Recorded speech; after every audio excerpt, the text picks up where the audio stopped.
Hello, everybody. Thank you so much for coming to the last panel of Big Bad Con. Wow.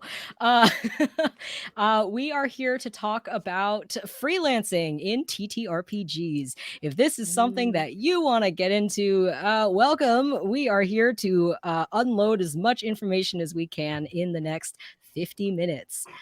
Real quick, some announcements before we begin. First of all, the fundraiser for Big Bad Online has funded, thanks to the generosity of you all. Thank you so much for your donations. However, this fundraiser is still happening, and any money that is continued to be donated will go towards funding scholarships for Big Bad Con, which will be happening in San Francisco this fall at the end of September.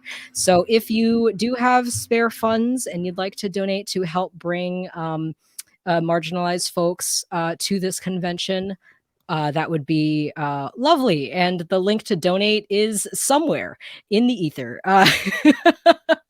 Lastly, after this panel, there will be a talkback in the Discord. So if you'd like to continue this conversation or get to any questions that weren't answered, that will be happening in the Discord after this panel concludes.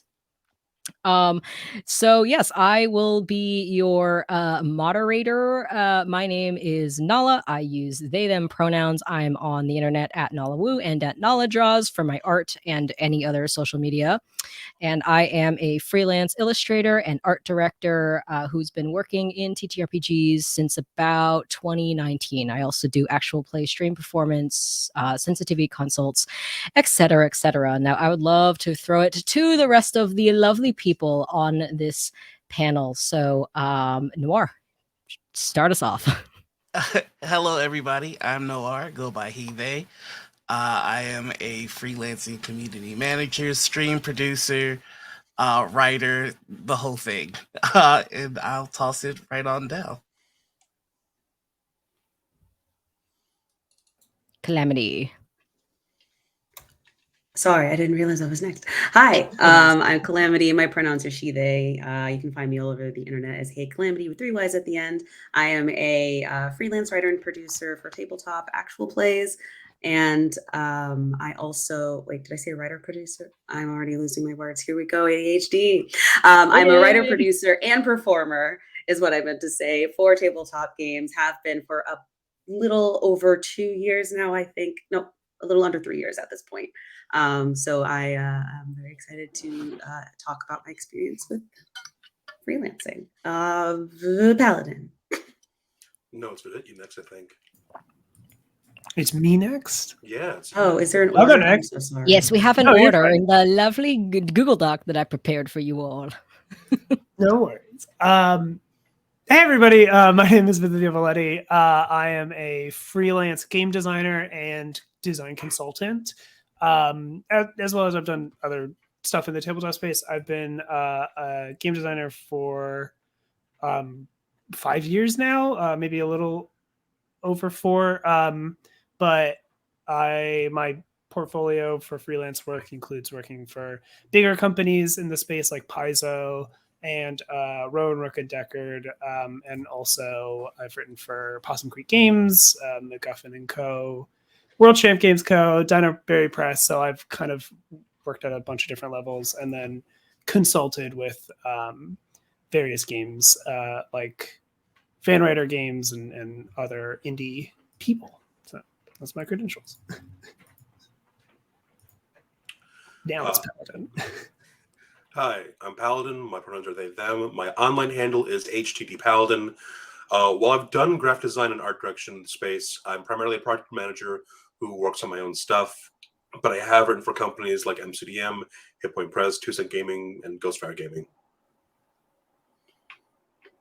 And I believe I'm last. My name is Michelle Wynn Bradley. Pronouns are she, they. I am a host, producer, on talent, actor for tabletop RPGs, a voice actor. I've actually been working in full-time freelance since 2009 in other industries, such as event production and just regular producing for broadcast for TV. And it's a lot. And some of my clients include Paizo, Disney, Fortnite, just Hello Kitty, but also games that you guys like New York by Night. Hell yeah. So today, us six will be discussing our own experiences and journeys with regards to being freelancers in TTRPGs. Our stories are certainly not universal and are unique to each of us. However, we will be doing our absolute best to give you the best info that we can so that you can gain the knowledge and confidence to jump into the world of freelance and join the Net 30 life. So let's get this started. If I was someone who has never done this before and I really want to get started into this, like what would be your best advice? And I would love to start with Calamity. It's going to seem a bit redundant, but I guess my best advice for that is just start. I think that is probably the hardest part, is to just dive into it. You're going to learn best from doing. So don't think you have to be at a certain level in order to get started. The way you start is by just diving right on in. That is honestly the first step, clearly. But the first step is pushing past that, whatever nervousness, whatever anxiety you have to kind of dive in. Yes, I fully support that, Calamity. I think, people waiting around for some kind of magic door to open, that's not it. If you're going to be a freelancer, you're always going to be your greatest, you're going to be your own cheerleader and your biggest critic. So get ready. Something that I brought up when we were talking about this panel at the very beginning, that something you have to really seriously think about when you get started is, what are your end goals? So for example, do you just want to be a full-time content creator? Do you want that to be in addition to your full-time job? Do you want your freelance work to become your full-time job? Or do you want this freelance job to become your own company where you're hiring other people and making it their full-time job? So it's hard to have that answer at the beginning. For me, I just wanted to get out where I was because it was not fun. I used to cry on the way to work every day, and I was like, there's got to be a better way.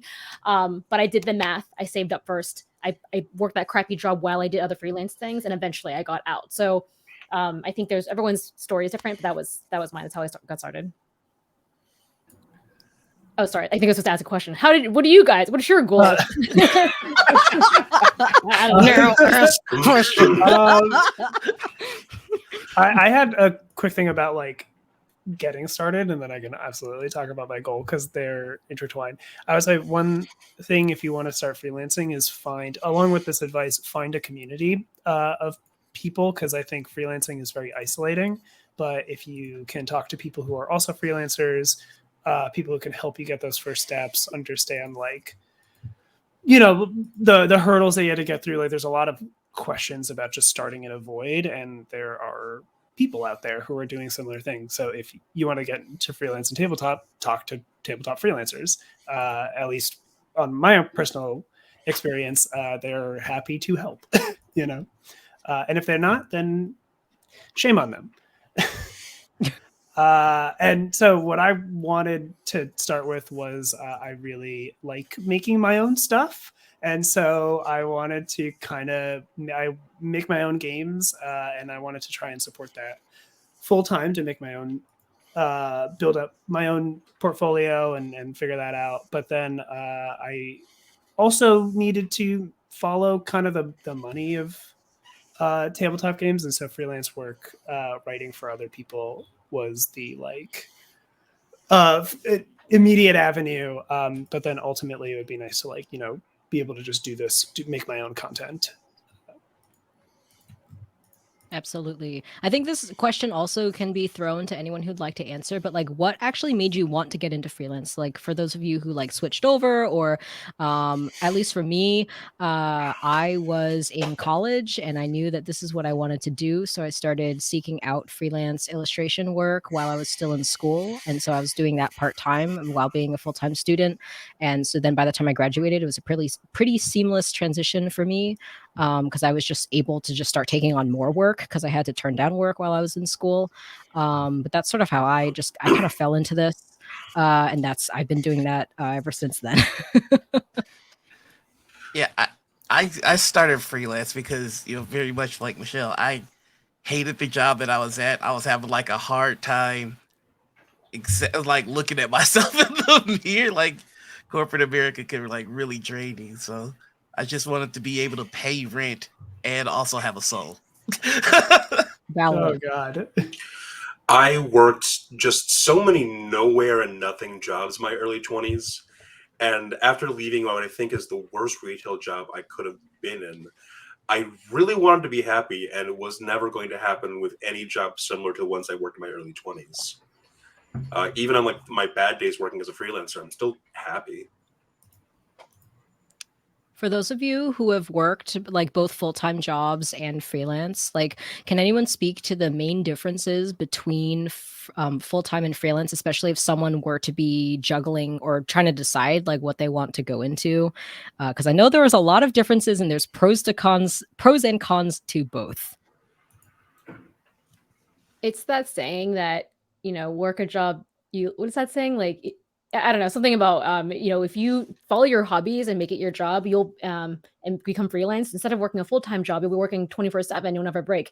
I feel like that's a little bit true for all of us. A full-time job, a salary job means that you are going to have insurance. You know where your hours are. Someone is probably above you predicating when you come into work, what you're doing.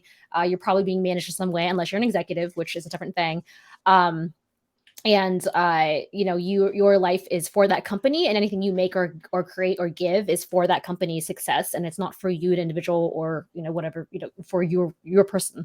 When you're freelance, you are still working for other companies, but the art you make, the things you make, it feels more like it's your own, because you are saying yes and no to the job in the first place. You're having to do that over and over again. You're constantly having to reevaluate, what kind of job should I be taking? Is this job for me? Do I just need this money right now? Like, so even if it feels like you're stuck, because you have to take XYZ job, you've made that choice because you've chosen this life.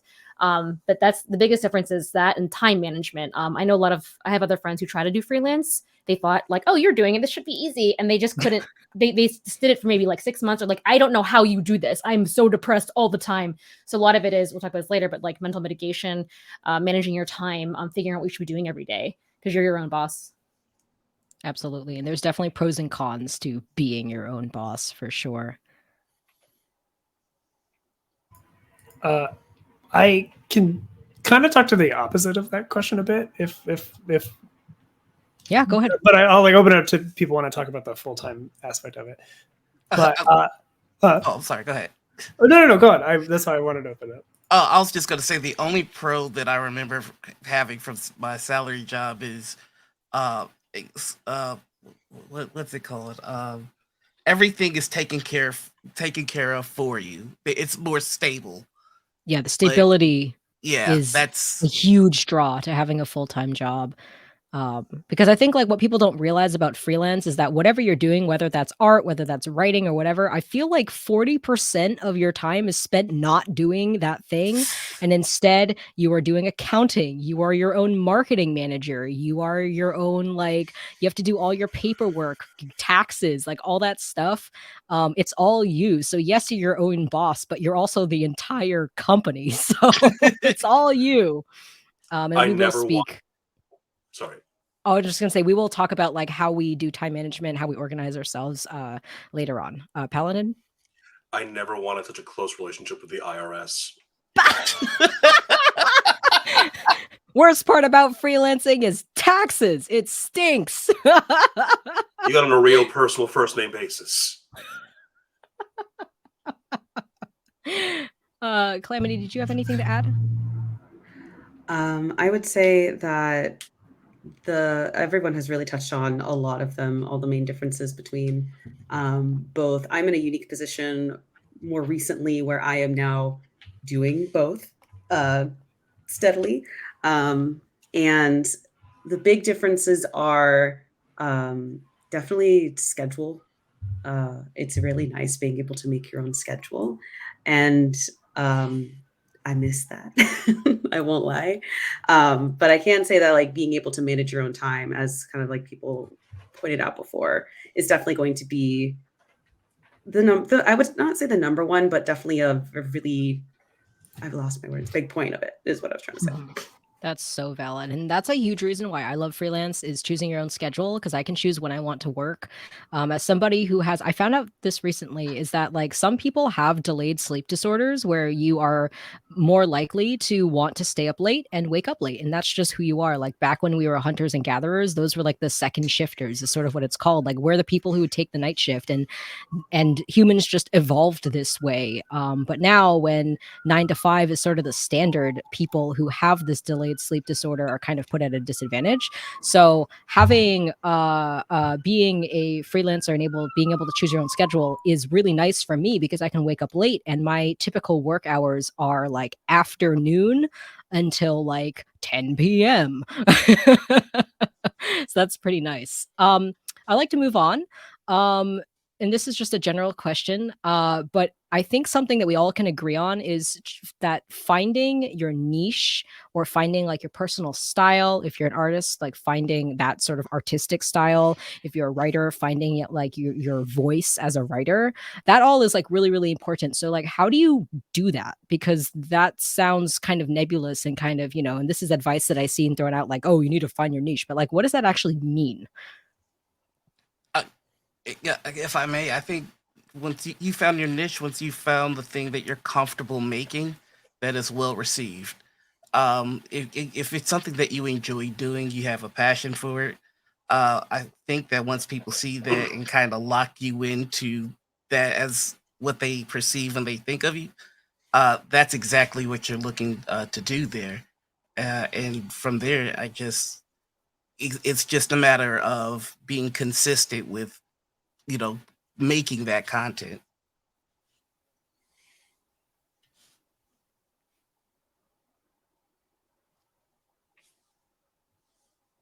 I can speak from a non-artist perspective because I don't know what I do as art. I wrangled cats. So as a producer, me before I was like a producer, I used to do event production, which is also the word producer just means a lot of different things. So I did events, and I started doing events because I was like, I have a lot of ideas and I'm really organized. And then I realized those skills could transfer to production of a show because it's about knowing the whole breadth of a thing and then organizing it in a sheet and making sure everything gets done and people get the emails. But when I came to me to actually pursue that as a job, to pitch myself as, hey, I'm actually really good at this, is it kind of sucks when you look around and you're like, oh, I could do this a lot better. Or when you look around and you start picking apart like, oh, they didn't send a call time, huh? So we don't have time for tech check. Or you just start to notice little stuff and you're like, oh, I could probably do this, maybe I'll help. You start out doing something small. Your whole job isn't like the producer. We start this in this field, you start as an AP or an associate producer or a PA, and you just kind of work your way up. So for me, it was realizing there were things I could do well that I could think about, that my brain worked a certain way. I just turned that into a job. And then that's for my producing career. For my acting career, I didn't find a niche necessarily. I just really liked tabletop RPGs, and I just was really good at talking to other people about how much I liked them, and that kind of got me jobs on camera. I feel that with like, oh, you do something, I think maybe I could do that better. Oh, and I reply to emails better than anyone else in this freaking industry, I swear to God. And if check your emails. Check your emails and reply to them immediately because someone else has that same email, and if they reply first, they're getting that job. Calamity? Yeah, I just want to touch on one of Michelle's points because one thing that they mentioned was sort of like starting to help out in different places. Something that I think helped me is like to start identifying my niche, is kind of seeing like what I'm good at, because we all come from somewhere before we kind of like get into freelance.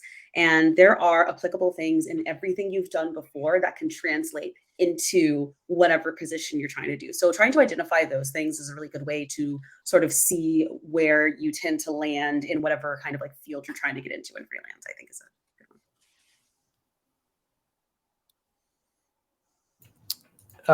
I on the like game design side of freelancing in tabletop, like finding your niche, figuring out like what to do. For me, well, there's like I lost a little bit, but like being able to write games quickly, consistently, having a portfolio that is both broad but then also like what's the word, like honed in. So it's like I was able to get jobs because my niche is that I was really good at world building, and I am good at like building out from systems. So I could get work for other companies, being like, hey, yeah, like I can work within your system and kind of bring something interesting to it. And then also just being creative and stuff. I will say this is strange and weird to say out loud, but if you're marginalized, use that to your advantage. A lot of kind of it's weird to say, but like, you know, it's Big Bad Con is a big reason why I realized this was because of like the PSC meet and greets and stuff like that, where it's like, hey, we have voices that are not being heard in the industry right now, that are not being represented. Believe in yourself. Say like, so a lot of work that I've been able to get as a designer is, hey, I'm a POC. Your game lacks color, you know, like, or could use diversity. I'm good at what I do, and I can do that for you. And that has kind of been like, that is a niche that we have in a predominantly white industry. I want to throw out there that being marginalized gives you a very unique perspective typically. I do want to say that is right where you should use your marginalization. It's very important to not let other people use you for your marginalization. Yeah, absolutely. There's a lot of people who want to try and use you to get away with a lot of shady stuff. And it's shameful. And yeah, if you allow yourself to be used, it makes it so other people think that they can get away with really shady stuff too. Yeah. I definitely have experienced that, like, as a sensitivity consultant. Like, people think you can hire a sensitivity consultant at the very end. You give your feedback and then they don't listen to it, but then they can be like, hey, we hired a sensitivity consultant, and then they put out the most racist thing. Like don't let people do that to you.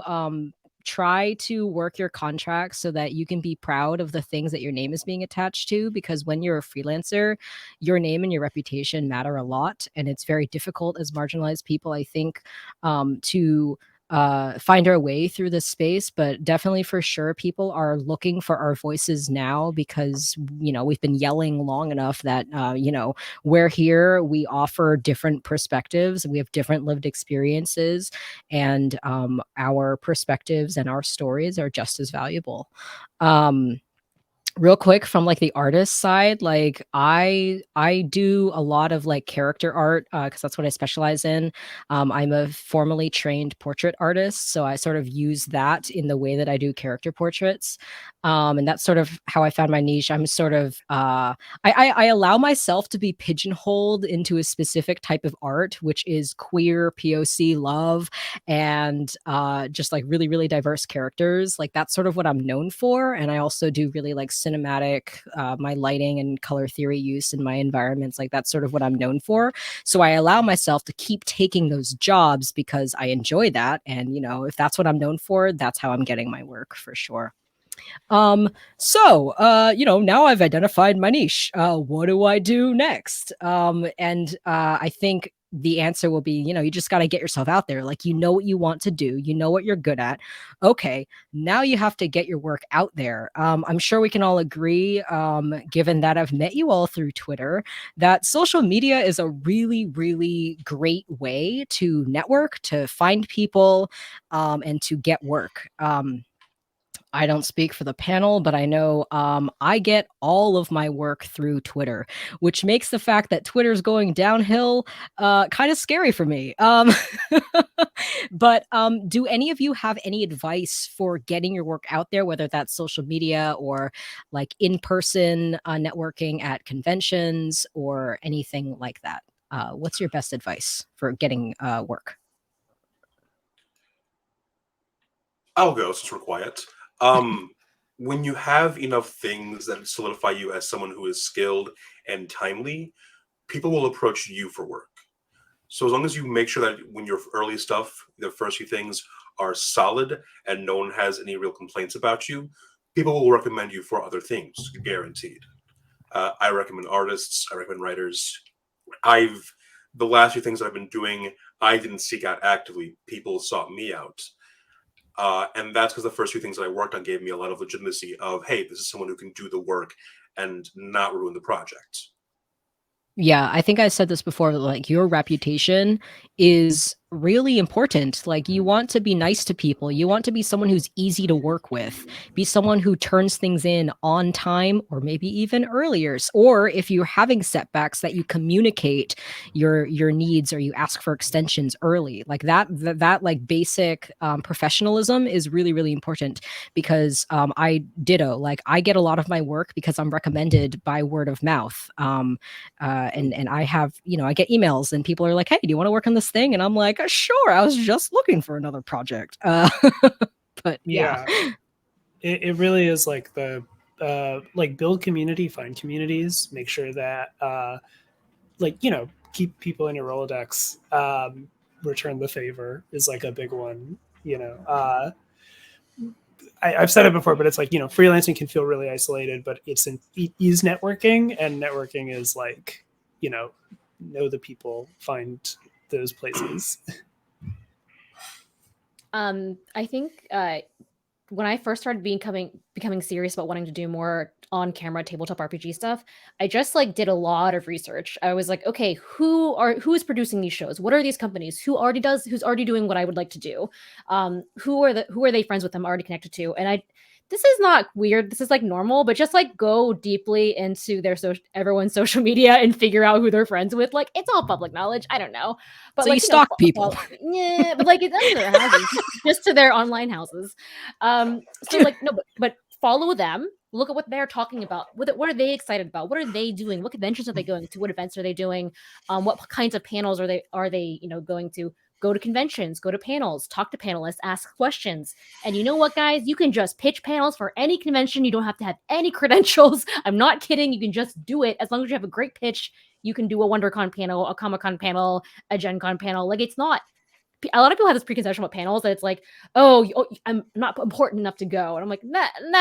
I've seen some real bad stuff out there. If you are slightly organized and you gather a group of people around you to do something, to talk about this thing that you want to talk about, you can have a panel. It's not that hard. Just gotta reply to the emails and submit it on time. So those are some very actionable steps you can take.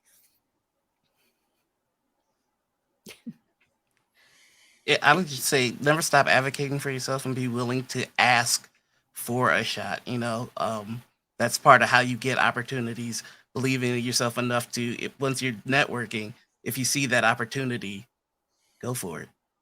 The worst they can say is no. And I Exactly. think like as marginalized folks, I think marginalized folks often self-select themselves out of opportunities because we don't think we're qualified or we don't think we're good enough.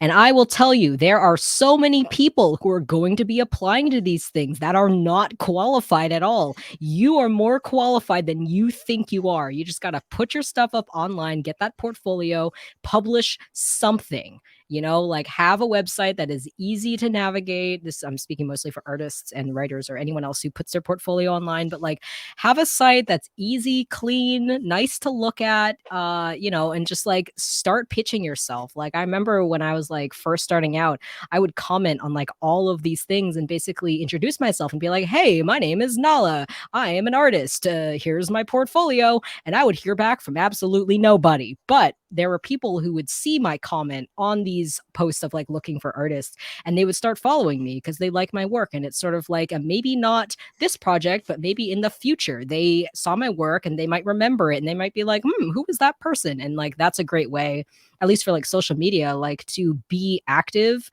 And that kind of stinks, especially if you're someone who is not very like quote unquote good at social media, but like all I can say is that like the best like social media, you just have to be active, interact with people, and like genuinely interact with people, because I think people can tell when you are interacting in like sort of a fake way, or where you're like trying to like y'all know what I mean.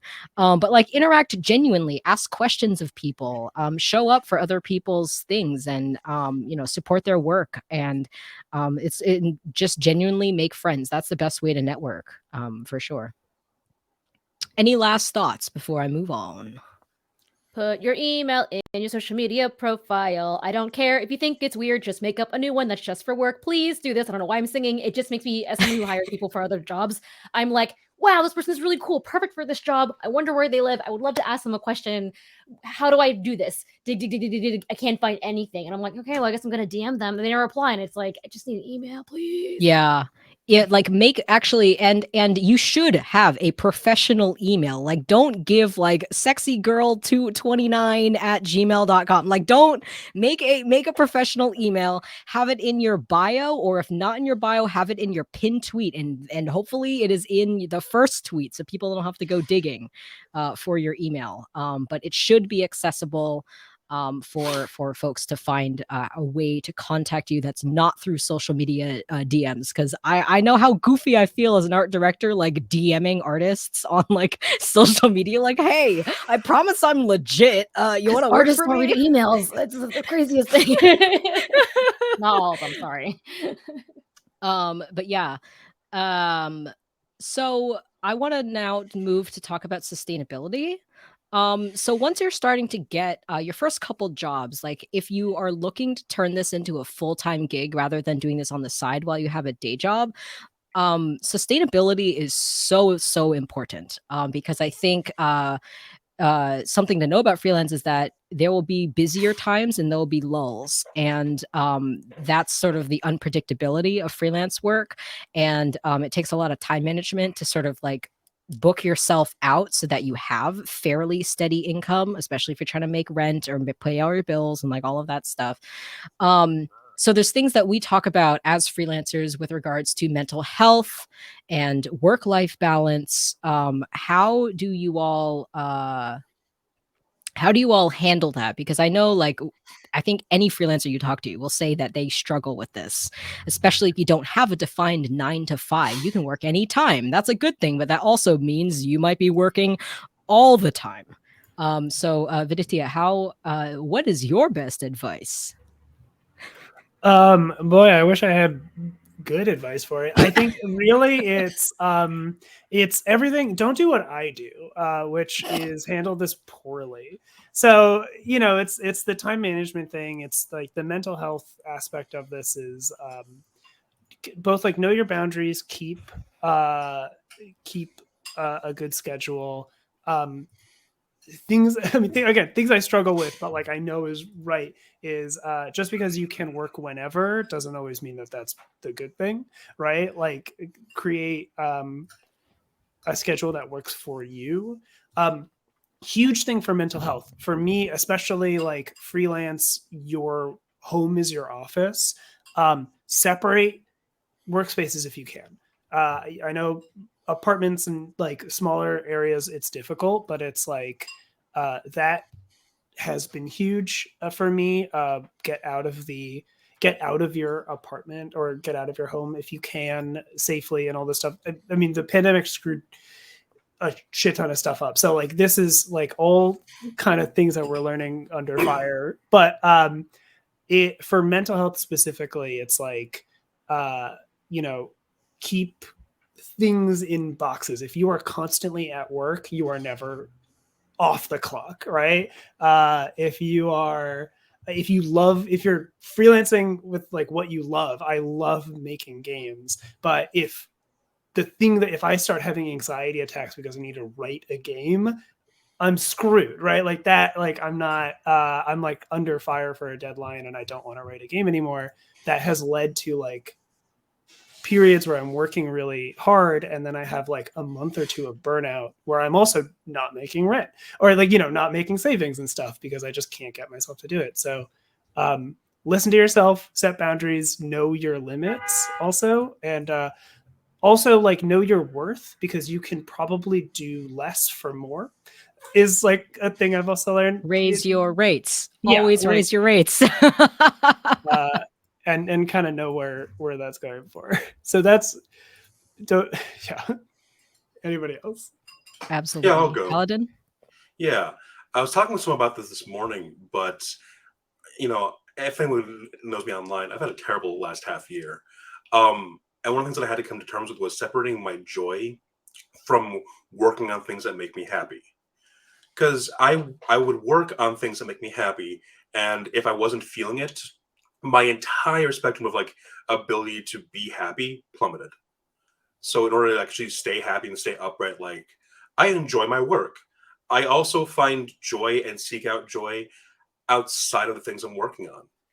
I have to actively look for it, because I got into doing this stuff because I really enjoyed writing fantasy stuff. I've been doing it all my life, and I thought, wow, I can make money off this. Great, that's perfect. There's no downsides to this whatsoever. And months and years later, I realized, oh, if I'm not careful, I'm going to tie my joy to making money, and that's not a good way to go. Absolutely.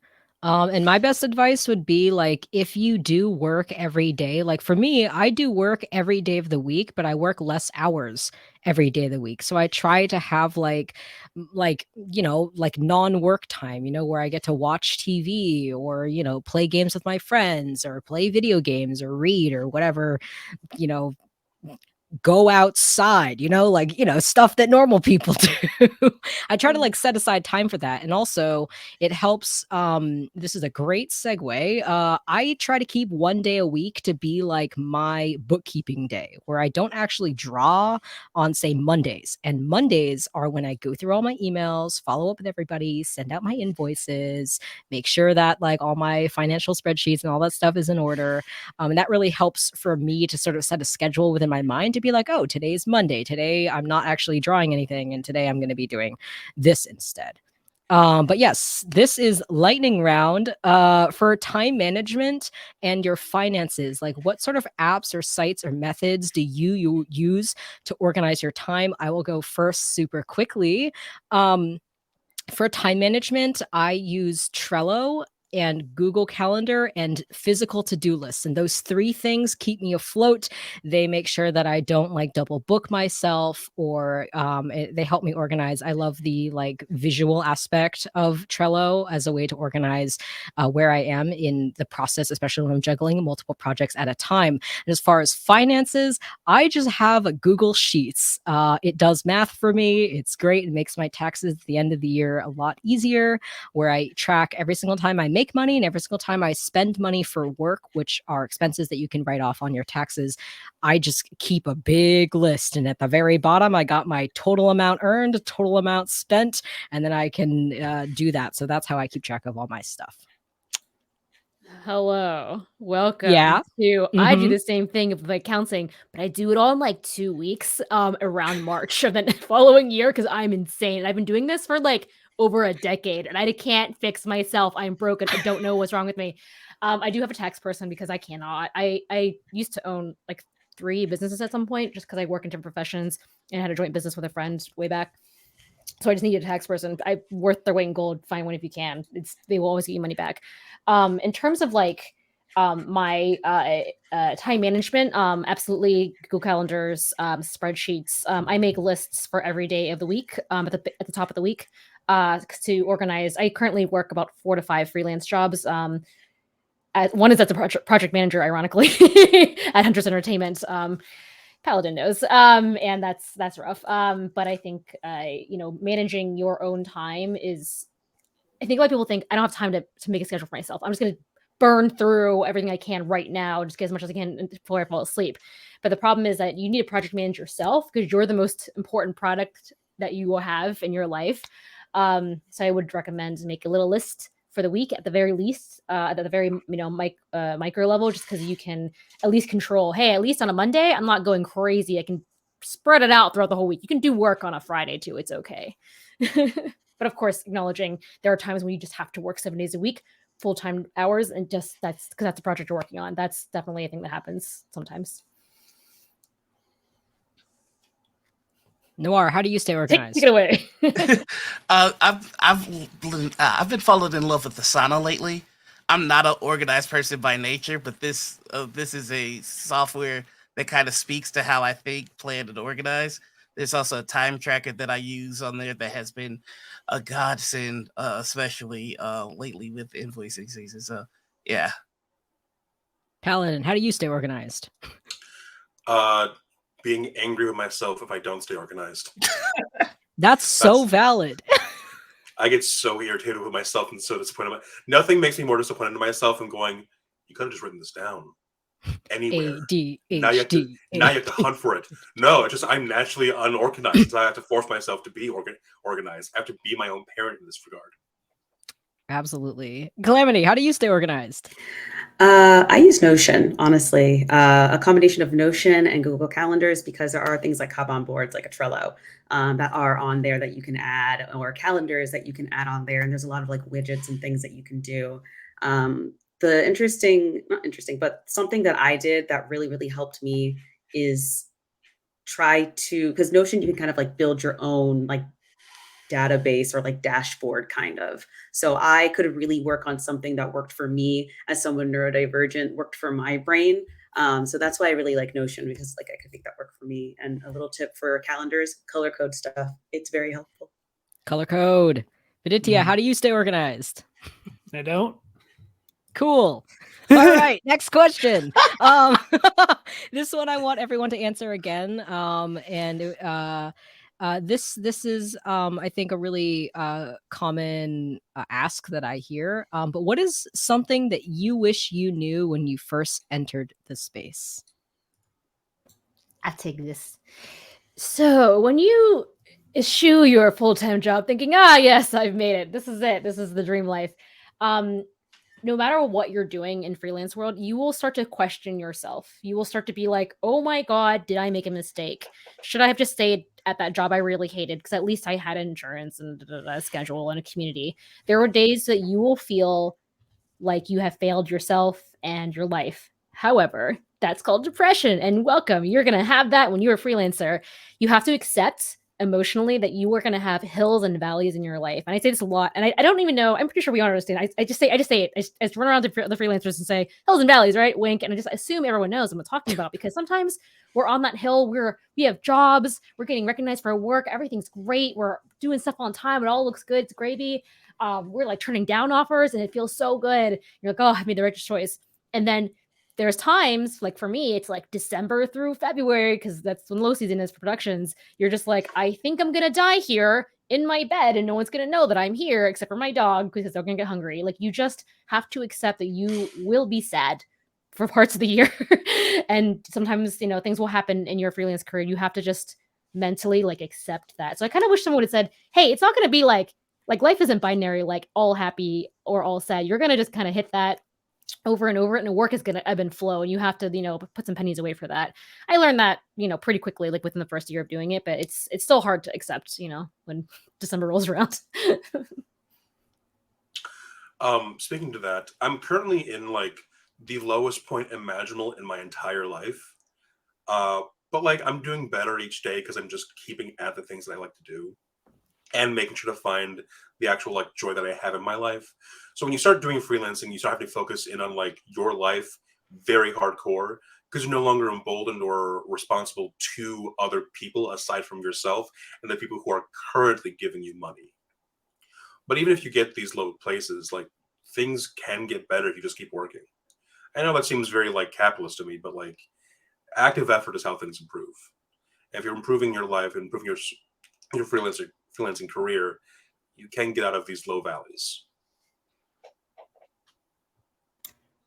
I'll just say, to kind of touch on these points that both Michelle and Paladin have made, when you do have those valleys, it is not something, and it's going to be so hard to deal with, but it's not something that determines your worth. It does not mean that you are any less of a creator, any less of whatever you're trying to do because you are dealing with a valley. You are still just as amazing and talented as you felt when you were in that hill. So that is something really important to remember. I think that I forget sometimes.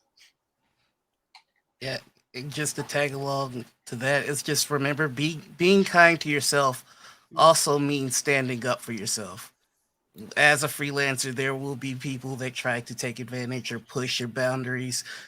Remember, being kind to yourself means not letting that happen. You have to vouch for yourself because nobody else will. Absolutely. Any advice? Yeah. This is a little different, but like this is advice like freelancing, and especially, I'm talking about writing gigs for tabletop RPGs, but like it's real time and place. So like it's gonna be a little disheartening to be like, oh, I wish I could work on this, or there's this project and I didn't know it was happening, or something like that. But like it's like trying to capture lightning in a bottle, and you kind of just need to have your bottle open and ready at all times, because you never really know when it's going to happen, when these conversations are happening. So time and place, be around, talk to people like it is active, and there's just going to be opportunities that you just were not privy to. So don't like feel like you're a failure whenever something cool happens and you weren't a part of it. It's just, a lot of it's luck. Like, honest to God, especially starting out, a lot of it's luck. And for sure, there's comfort in knowing that. I think all it takes is one person to take a chance on you. Like, I'm in art directing right now because a company decided to take a chance on someone who is, quote unquote, as young as I am, like as early in my career as I am. Someone took a chance on me, and now I have that art direction gig under my belt and 3 more lined up. And I found my niche. I love art direction, and this is what I want to do. My biggest advice is that you can be picky even when you're just starting out. Don't take bad jobs. Don't take people that are underpaying you. We all, as freelancers, deserve to be paid more than we're all currently being paid. And you are absolutely allowed to be picky. Also, imposter syndrome is so real. You are going to be battling it, but it is something that I struggle with like all the time. I'm like, what am I even doing here? But it is something that is very real. But something to remember is people believe in you, they believe in your work, and that's why you're getting hired. So never forget that. We are running out of time, so we're going to do really, really quick outros.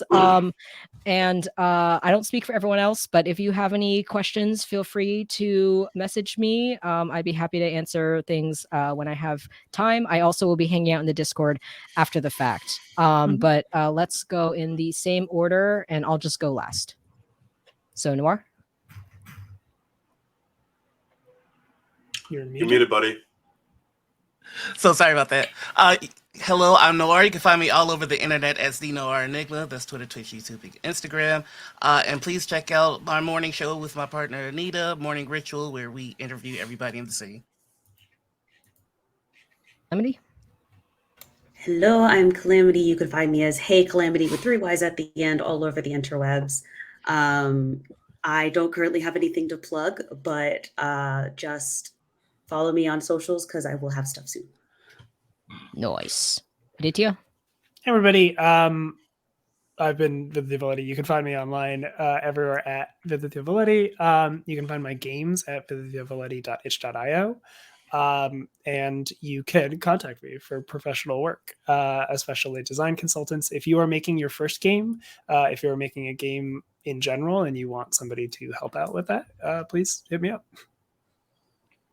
Awesome. Paladin? Hi, I'm HTTPaladin. You can find me on Twitter, Instagram. Don't find me on Facebook. And so you can find me on Twitch. I say that every single time I do one of these, and people still find me on Facebook. I don't like it. I actually do have a thing to plug. I just finished up my interview book called POLYHEDRAL, where I interviewed like 30 plus people in the TTRPG industry, and subsequently killed my imposter syndrome. Nice. Michelle? It's dead. I have been Michelle and Bradley. You can find me on all socials at I am Chevy Bunny. Please take a look at our Kickstarter for Tabletop News. It is at tinyurl.com/tabletop news. This show is about taking small creators like you and me and everyone in this panel and people that you just know about, like from word of mouth, and putting them on a stage where people can see them and hear about them. And I'm really, really passionate about this project. We have, I think, 12 days left in the Kickstarter. we're like 54% funded. So if you believe in miracles, come with me to my land. We're also doing a special fundraising stream with Matt Mercer this Wednesday. So sorry, I'm just plugging away, but please, God, come watch and please donate. Thank you. Hell yeah. And I have been Nala or Jay. I use they, them. I'm at NalaWoo on the internet and at Nala Draws. My portfolio is naladraws.com. And you should check out All the Witches, which is a thing that I am art directing for. And it's a really cool project.